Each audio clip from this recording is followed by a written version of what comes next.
ngayon guys, may panibago po tayong tutorial video. So, paano ba tayo mag-follow up ng ating ticket status guys? So, hindi natin alam kung ano na status ng ating ticket, no? So, gusto natong i-follow up yung ticket status natin ng ating GCash guys, kung ano na po yung status ng ating ticket. So, punta lang tayo sa ating guys. Ito po yung email guys. So, ipapakita ko sa inyo yung email ni GCash, no? So, ito po yun. Sana yun. So, ito po yun guys. So, gusto natin i-follow up. Gusto natin ano na nangyari ng ating ticket, ng ating problema ng ating GCash, no? Kasi nagka-problema yung GCash natin, tapos nag-submit tayo ng ticket sa GCash para matulungan tayo ni GJ. So, ano ba gagawin natin para malalaman natin ano na yung status ng ating ticket status? So, ito po kasi yung sabi niya, no? Hello Jim, I would like to inform you that your GCash account has been placed hold data violation. So yun, we acknowledge the safe document submitted, appreciate cooperation, will be assured your concern has been assured. Your account will be reviewed within 3 business days. So ayun, we also would like to remind any loan yun. So ngayon guys, gusto natin tingnan kung ano na status nating ticket, no? So punta tayo sa ating GCash application guys. Click lang natin GCash natin. So since yung guys, GCash ko is naka-log out kasi yun, log out na aksidente ko na log out. So click lang natin yung ilagay natin yung number nating GCash dyan guys, na naka-register sa ating GCash. So click natin Philippines muna kasi naka Saudi Arabia. So ayan. So ilagay lang natin yung number nating GCash guys. Click nyo yung next, siyempre next yan. So dito guys, magte-text yung GCash ng code.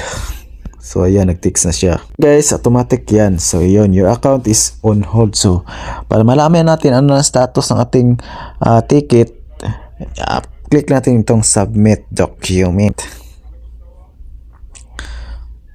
Pagkatapos guys, dito tayo dadali, no? Click lang natin itong chat with GG. I-chat natin si GG guys. So ayun guys, yan, no? Tapos guys, type lang tayo dito ng ticket status.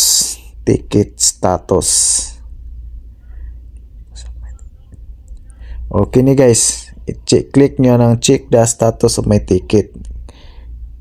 Click nyo yan. So ayan. So magre-reply yan si GG guys. Happy to check the status of your concern. Sorry, we found your record in your system. Can you share with me your ticket number?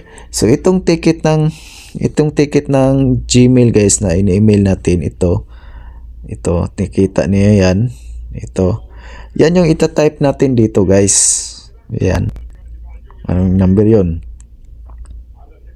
Ayan guys, ita-type natin yung ticket number natin dyan. So pag nata-type na nyo guys, i-click lang nyo ito guys, itong arrow pataas. So pag na-click na nyo, magre-reply yan si GG guys. Ito yung reply niya. Guys. It looks like we're still waiting for an update from our partners. This means that either your case is now being reviewed or being processed. So ibig sabihin guys, na-process pa po yung concern natin, yung natin na on hold na GCash, gi-review pa po nila or being processes pa po. At ito yung pangalawang sabi niya, using the same ticket number you will receive an update from us via email or in the help section of your GCash app. So ngayon guys, still waiting pa din tayo kasi ina-update o process pa po yung problema natin na on hold yung GCash. So hintay lang tayo ng ilang araw kasi ang sabi ng GCash atin na nag-email, 3 working business days. So 3 araw pa hanggang gikan karon ang paghihintay natin. So hintay lang tayo guys ng ilang araw para malaman natin yung result ng ating na-on hold na GCash, no? So, yun lang po guys.